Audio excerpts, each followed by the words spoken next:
இனி தமிழகத்தில் நடைபெற்ற சில முக்கிய நிகழ்வுகளை சுருக்கமாக காணலாம்.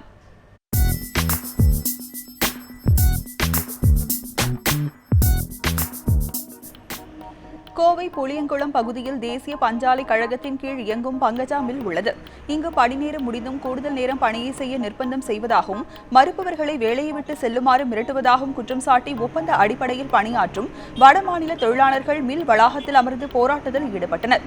இந்த போராட்டத்திற்கு CITU போன்ற தொழிற்சங்கங்கள் ஆதரவு தெரிவித்தனர்.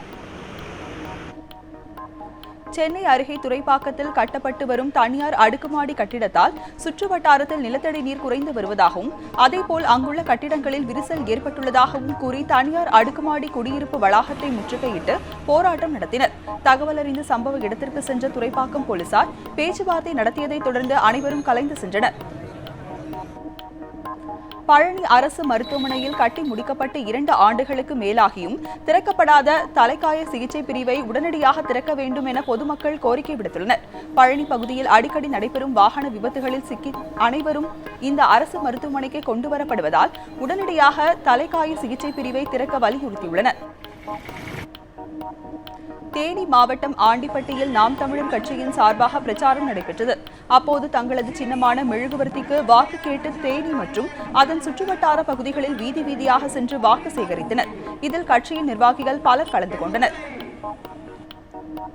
சிவகங்கை மாவட்டம் மானாமதுரையை அடுத்துள்ள வான்புரத்தில் உள்ள தனியார் கல்லூரியில் குடிநீர், கழிவறை உள்ளிட்ட அடிப்படை வசதிகள் இல்லை என கூறி மாணவ மாணவியர் ஆட்சியர் அலுவலகத்தை முற்றுகையிட்டு மனு அளித்தனர். அப்போது கல்லூரி நிர்வாகத்திடம் பலமுறை புகார் அளித்தும் நடவடிக்கை எடுக்கவில்லை என்றும் இதுகுறித்து கல்லூரி நிர்வாகத்தை வலியுறுத்த வேண்டும் என்றும் மாணவர்கள் வலியுறுத்தினர்.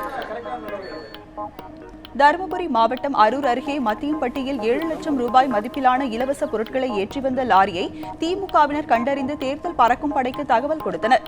பின்னர் சம்பவ இடத்திற்கு வந்த பறக்கும் படையினர் லாரி மற்றும் இலவச பொருட்களை கைப்பற்றி கோட்டாட்சியர் அலுவலகத்தில் ஒப்படைத்தனர். திருவள்ளூர் மாவட்டம் அத்திப்பட்டில் உள்ள வடசென்னை அனல்மின் நிலையத்தில் காவல் ஒப்பந்த பணி புதிய நிறுவனத்திற்கு ஒப்படைக்கப்பட்டது. இதனால் வேலையிழந்த தொழிலாளர்கள் அனல்மின் நிலைய நுழைவு வாயிலில் போராட்டம் நடத்தினர். தகவல் அறிந்து வந்த காவல்துறையினர் போராட்டத்தில் ஈடுபட்டவர்களை அப்புறப்படுத்த முயன்றதால் இரு தரப்பினருக்கும் இடையே வாக்குவாதம் ஏற்பட்டது.